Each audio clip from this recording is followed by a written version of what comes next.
The gods sat beside Zeus and held assembly on the golden floor, while queenly Hebe poured nectar among them. They raised their golden cups to one another in toast, looking down upon the city of Troy. At once the son of Cronos set about provoking Hera with taunting words, speaking to stir up trouble. Two goddesses stand as allies to Menelaus, Argive Hera and Athena of Alalcomene. But those two sit apart, merely watching and taking pleasure in the sight. But laughter-loving Aphrodite always stands beside him and wards off death's doom from him. And now she has rescued him, just when he thought he would die. But indeed, the victory belongs to war-loving Menelaus. But let us consider how these matters shall unfold. Shall we again stir up evil war and dreadful battle strife, or shall we establish friendship between both sides? But if this should somehow prove pleasing and agreeable to all, then the city of Lord Priam would remain inhabited, while Menelaus would take back Argive Helen. So he spoke, and Athena and Hera muttered in response. The two sat close together and plotted harm against the Trojans. Athena remained silent and said nothing, seething with anger at Father Zeus, as savage wrath took hold of her. But Hera could not contain the anger in her breast, and she addressed him. "Most terrible son of Cronos, what kind of word have you spoken? How can you wish to render my labour vain and unfinished? The sweat I sweated in toil, my horses wearied as I gathered the army to bring ruin upon Priam and his sons. Do it! But we other gods do not all approve of this." Then Zeus the cloud-gatherer addressed her with great anger. "Strange woman, what terrible wrongs do Priam and Priam's sons inflict upon you, that you so relentlessly desire to utterly destroy Troy's well-built citadel? But if you were to pass through the gates and towering walls and devour Priam and Priam's sons raw, along with all the other Trojans, then you might heal your wrath. Do as you wish. Let this quarrel not become a great source of strife between us both in time to come. But I will tell you something else, and you take it to heart. Whenever I too am eager to utterly destroy some city that I desire, where men dear to you dwell, do not obstruct my wrath at all, but allow me to act. For I too granted this to you willingly, though my heart was reluctant. For of all the cities of mortal men that dwell beneath the sun and starry heaven, sacred Troy was most honoured in my heart, along with Priam and the people of Priam of the fine ashen spear. For my altar never lacked its due portion of the feast, of libation and burnt sacrifice. For that is the privilege we have been allotted." Then ox-eyed queenly Hera answered him, "Indeed, 3 cities are by far the dearest to me, Argos and Sparta and broad-streeted Mycenae. Destroy them whenever they become hateful to your heart. I do not stand in defense of those cities, nor do I begrudge you their destruction. For even if I begrudge you this and refuse to let you destroy them, my opposition achieves nothing, since you are far mightier than I. But my efforts too must not be left incomplete. For I too am a goddess, and my lineage springs from the same source as yours, and Cronos of the crooked counsels bore me as the eldest, both by birth and because I am called your wife, while you rule over all the immortals. But come now, let us yield to one another in these matters, I to you and you to me, and the other immortal gods will follow suit. But you must quickly command Athena to go to the terrible conflict between Trojans and Achaeans, and contrive that the Trojans first attack the glorious Achaeans in violation of their oaths." So she spoke, and the father of men and gods did not refuse her. At once he spoke winged words to Athena. "Go very swiftly to the army among the Trojans and Achaeans, and try to make the Trojans be the first to wrong the exceedingly proud Achaeans in violation of their oaths."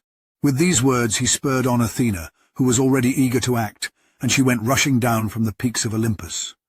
Like a star that the son of crooked-counselled Cronos hurls forth as a portent to sailors or to a vast army of men, blazing bright, and from it many sparks shoot forth. Like this star, Pallas Athena rushed down to earth and leapt into their midst. Amazement seized those who beheld them, both the horse-taming Trojans and the well-grieved Achaeans. And thus would someone speak, looking to another close by. "Will there be evil war and dreadful strife once more? Or does Zeus, who serves as arbiter of war among mortals, now forge peace between both armies?" Thus would someone speak among both Achaeans and Trojans. She plunged down into the Trojan throng in the likeness of a man, seeking Laodocus, son of Antenor, the mighty spearman, searching for godlike Pandarus to see if she could find him anywhere. She found the son of Lycaon standing there, blameless and mighty, and around him stood mighty ranks of shield-bearing warriors who had followed him from the streams of Aesopus. Drawing near to him, she spoke winged words. "Come now, would you obey me in something, wise son of Lycaon? Would you dare to shoot a swift arrow at Menelaus?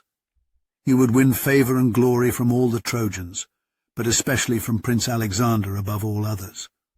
From him you would win the most magnificent gifts of all, if he should see warlike Menelaus, son of Atreus, struck down by your arrow and ascending the sorrowful funeral pyre.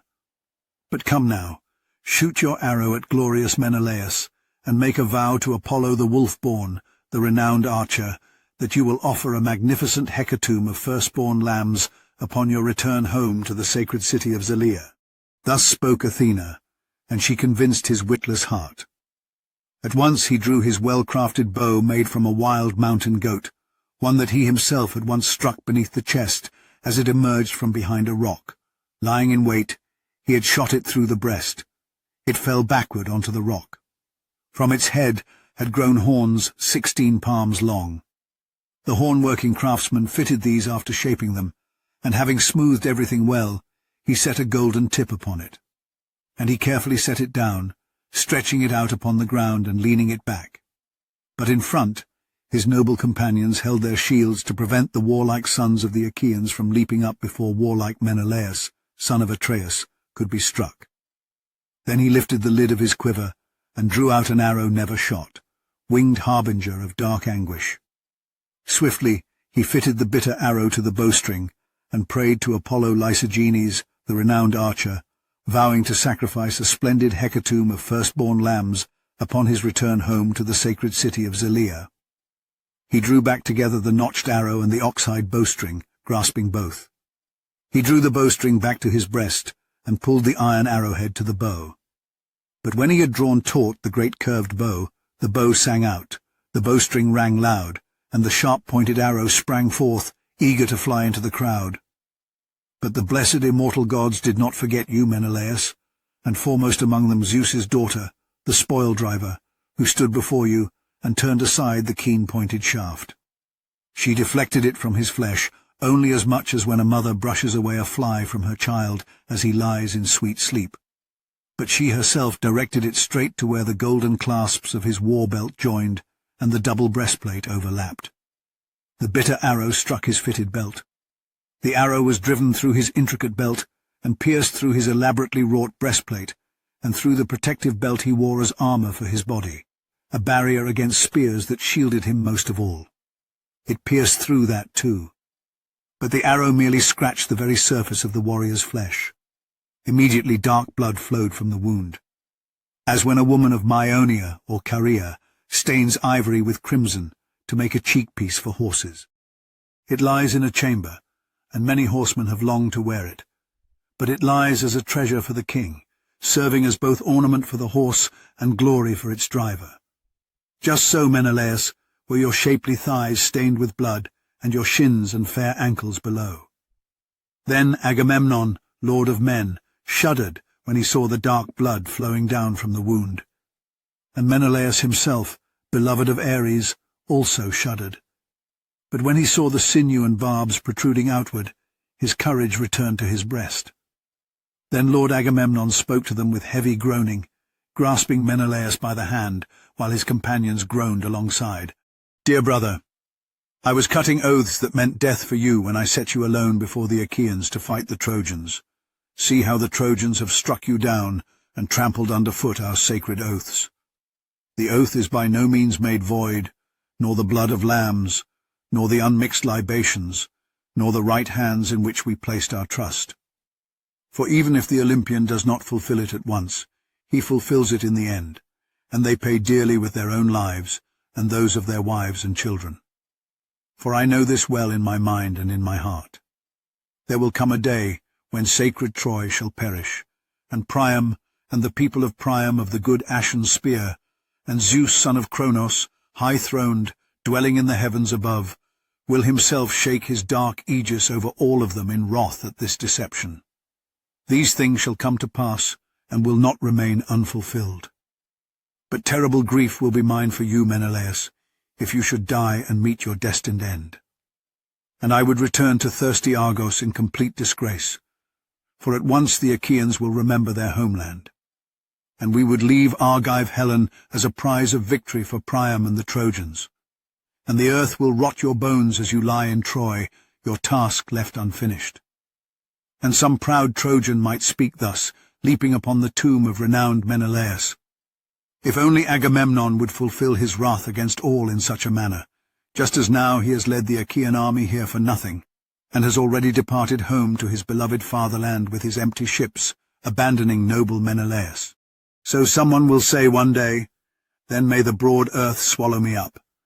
And blond Menelaus spoke to encourage him, "Take heart, and do not fear at all for the Achaean army."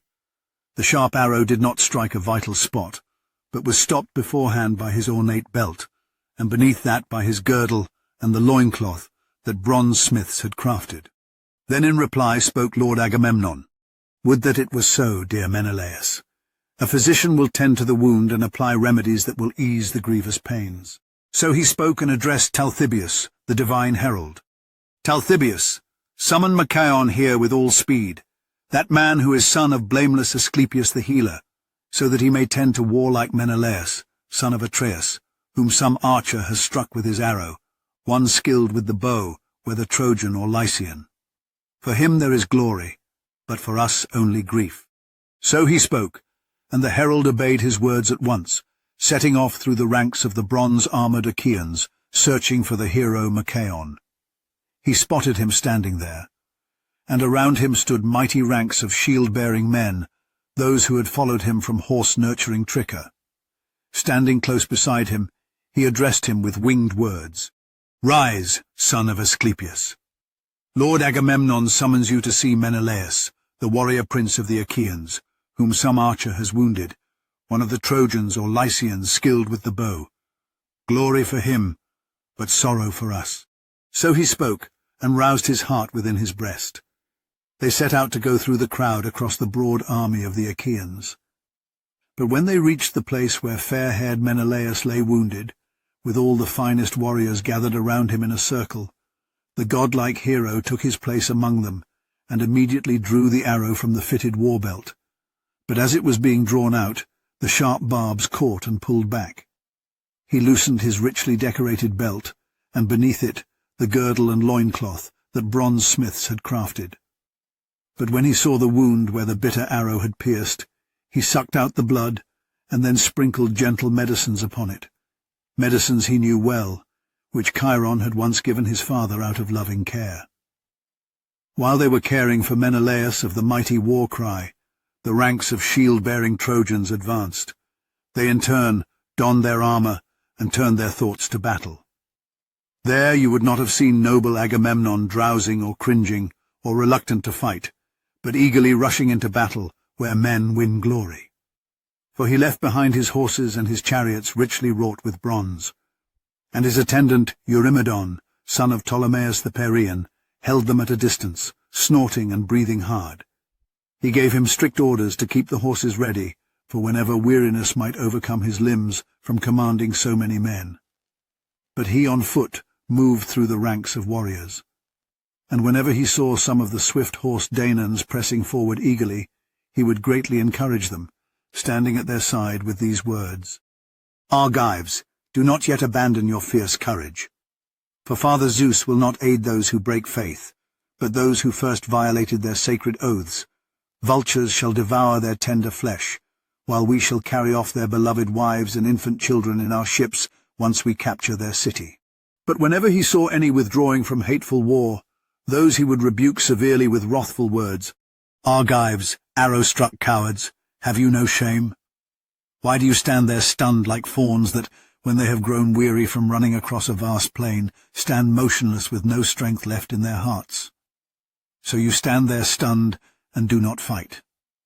Are you waiting for the Trojans to come close to where our fine stern ships are drawn up on the grey sea's shore to see whether the son of Cronos will stretch his protecting hand over you?" So he rode along the ranks of warriors, commanding them.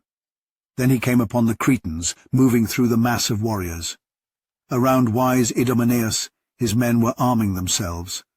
Idomeneus stood among the front fighters, fierce as a boar in battle, while Meriones rallied the rear ranks beside him.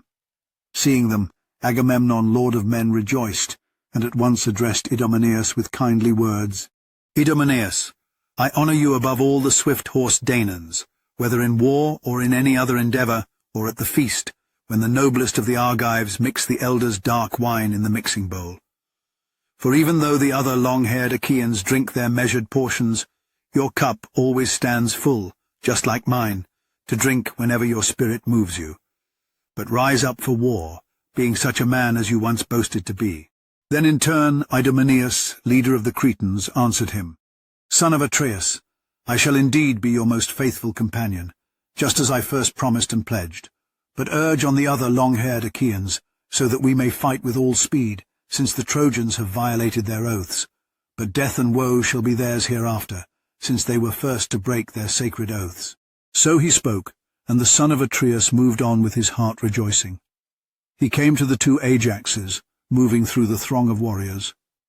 The two armed themselves for battle, and a cloud of infantry followed in their wake. As when a goatherd from his lookout sees a cloud approaching over the sea, driven by the west wind's force, to him watching from afar it appears blacker than pitch as it moves across the sea, bringing with it a mighty tempest, and he shuddered at the sight, and drove his flocks beneath a cave. Such were the dense, dark phalanxes that moved with the two Ajaxes of god-nurtured warriors into deadly battle, bristling with shields and spears. And mighty Agamemnon rejoiced when he saw them, and speaking to them, he uttered winged words. "Ajax, leaders of the bronze-armoured Argives, to you two, for it is not fitting to urge you on. I give you no orders, for you two yourselves greatly urge the people to fight with might. Would that Father Zeus and Athena and Apollo might grant such spirit to arise in all their hearts. Then swiftly would the city of Lord Priam be brought low, taken and destroyed beneath our hands." So speaking, he left them there and went to join the others. There he came upon Nestor, the eloquent orator of the Pylians, organizing his companions and urging them to battle around great Pelagon and Alastor and Chromios and Lord Haemon and Bias, shepherd of peoples. He positioned the cavalry first with their horses and chariots, and stationed the infantry behind them, numerous and valiant, to serve as a bulwark in battle. But the cowards he drove into the middle, so that even the unwilling would be forced to fight. To the horsemen first he gave his orders, for he commands them to keep their horses in check and not be thrown into disorder by the throng. "Let no one confident in his horsemanship and valour rush forward alone ahead of the others to fight the Trojans, nor let him fall back, for you will be weaker. But whoever can reach another chariot from his own, let him thrust with his spear, for this way is far better." Thus did the men of old sack cities and walls, keeping this resolve and courage in their hearts. So the old man spurred them on, he who had long known well the ways of war. Lord Agamemnon rejoiced to see him, and speaking to him he uttered winged words. "Old man, if only your knees could match the spirit in your dear heart, and your strength remained unshaken. But old age wears you down just the same. Would that some other man bore this burden, and you could be among the younger warriors." Then Gerenian Nestor, driver of horses, answered him, "Son of Atreus, I myself would very much wish to be as I was when I killed noble Ereuthalion. But the gods never grant all gifts at once to mortals. If I was young then, now old age has come upon me in turn. But even so, I will take my place among the cavalry, and command them with counsel and words, for that is the privilege of old men.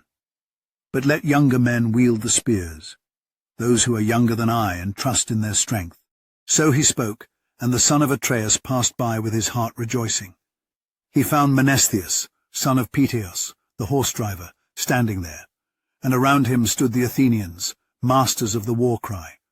But close by stood resourceful Odysseus, and around him the ranks of the Cephalenians stood in formation, no feeble force, for the war-cry had not yet reached them, But the phalanxes of the horse-taming Trojans and Achaeans were only now stirring as they charged together.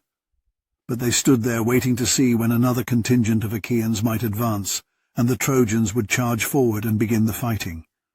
But seeing them, Agamemnon, lord of men, rebuked them and addressed them with winged words. "O son of Peteos, the god-nurtured king, and you skilled in wicked schemes, you cunning-minded one, why do you shrink back and stand apart while you wait for others? You too should be standing among the foremost and meeting the clash of blazing battle. For you two are always first to hear my invitation to feast whenever we Achaeans prepare a banquet for the elders. There you love to feast on roasted meat and drink cups of honey-sweet wine to your heart's content. But now you would gladly look on, even if 10 battalions of Achaeans were fighting before you with ruthless bronze." Then, glancing at him darkly, resourceful Odysseus addressed him. "Son of Atreus, what manner of word has escaped the fence of your teeth? How can you say we are slacking off from war when we Achaeans stir up fierce battle against the horse-taming Trojans? You will see, if you wish, and if it matters to you, Telemachus's dear father engaged with the foremost fighters among the horse-taming Trojans. But you speak these words as empty wind." Then Lord Agamemnon spoke to him with a smile, recognizing his anger. But he took back his words. "Divine-born son of Laertes, resourceful Odysseus, I neither rebuke you beyond measure nor give you orders, for I know that your heart within your dear breast knows gentle counsels, for you think as I do. But come, we shall set these matters right hereafter, if anything harmful has now been said, and may the gods render all of it as nothing." So speaking, he left them there and went to join the others. He found the son of Tydeus, great-hearted Diomedes, standing among his horses and well-fitted chariots.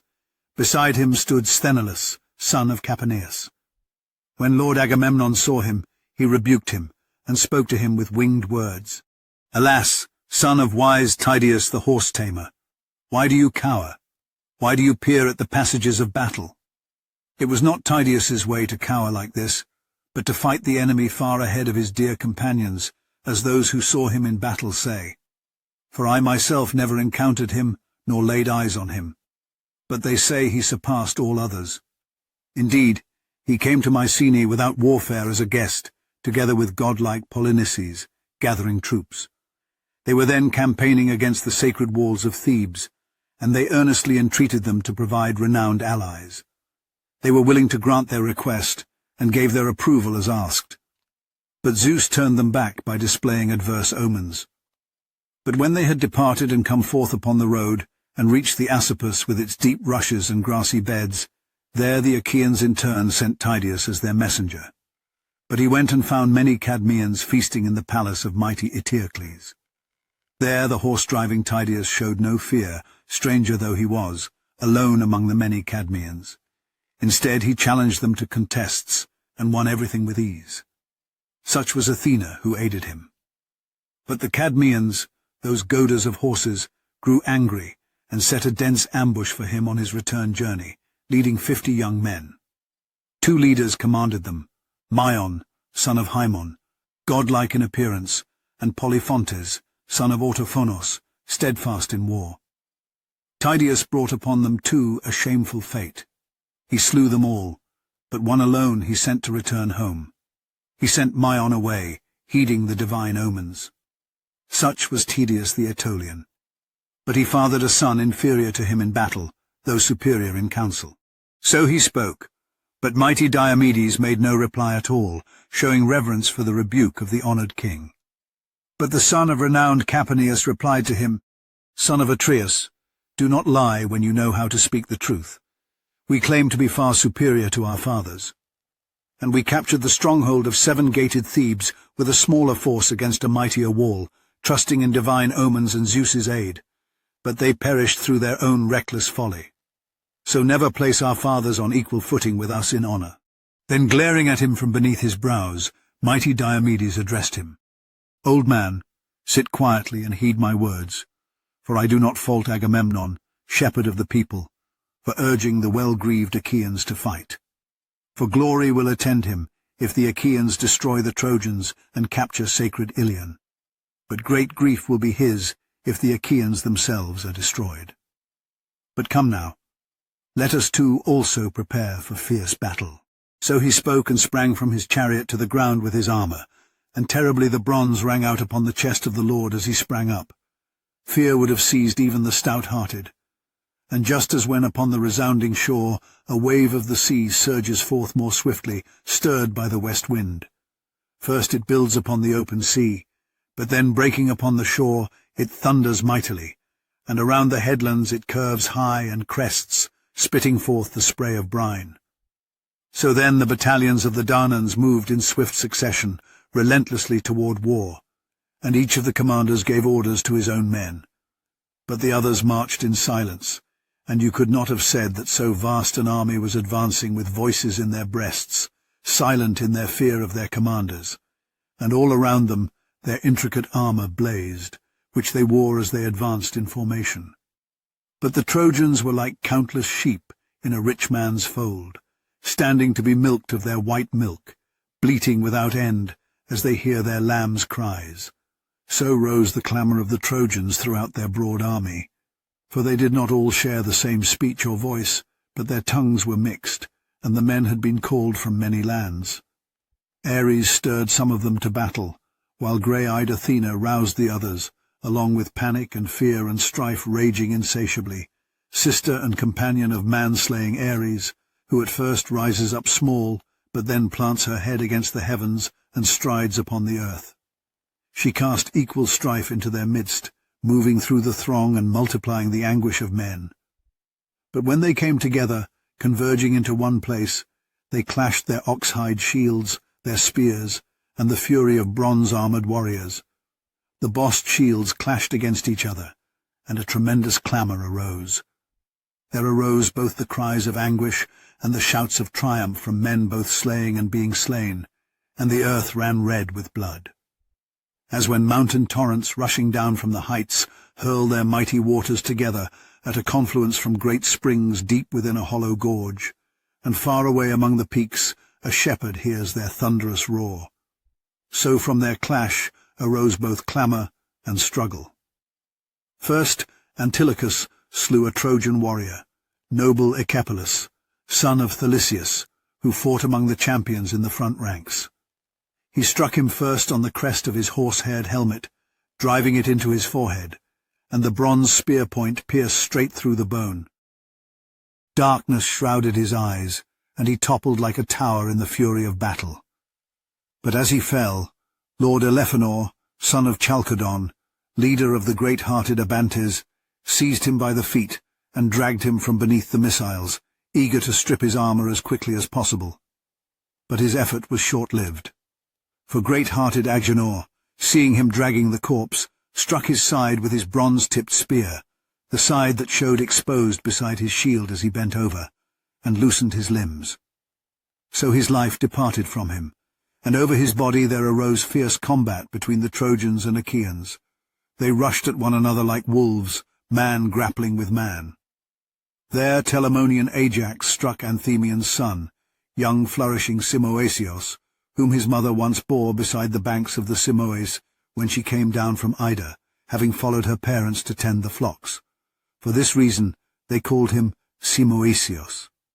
He never repaid his beloved parents for raising him, for his life was cut short, struck down by the spear of great-hearted Ajax.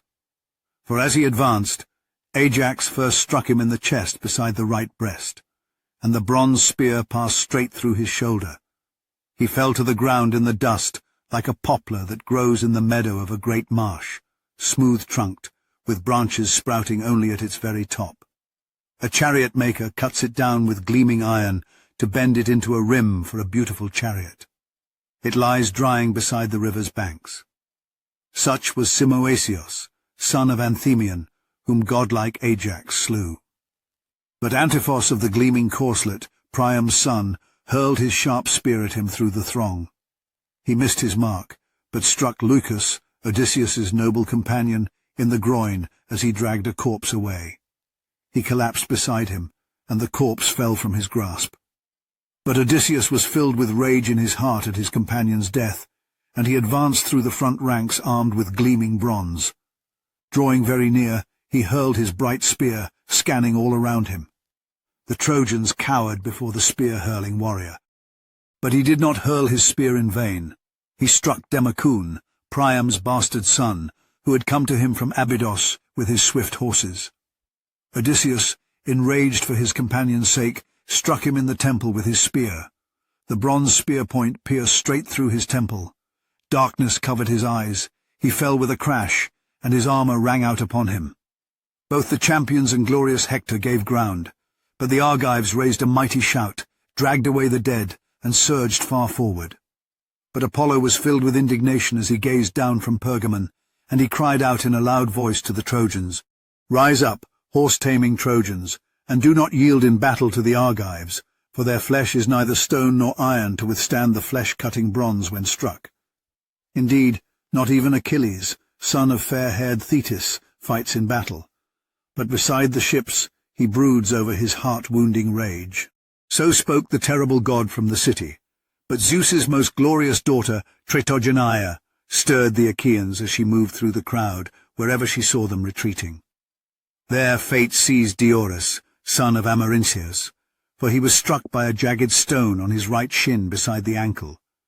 Peiros Imbracides struck him, the leader of the Thracian warriors who had come from Ainos. The merciless stone shattered both tendons and bones utterly. He fell backward in the dust, stretching out both hands to his dear companions, breathing out his life.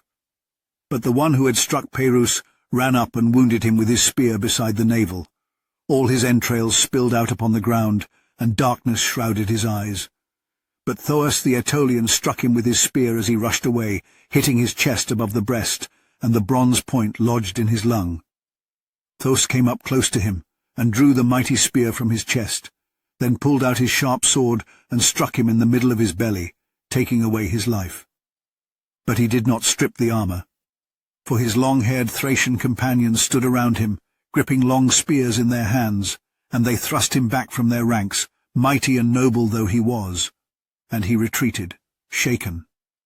Thus the two lay stretched out in the dust beside one another, one the leader of the Thracians, the other of the bronze-armoured Epeans, and many others were slain around them.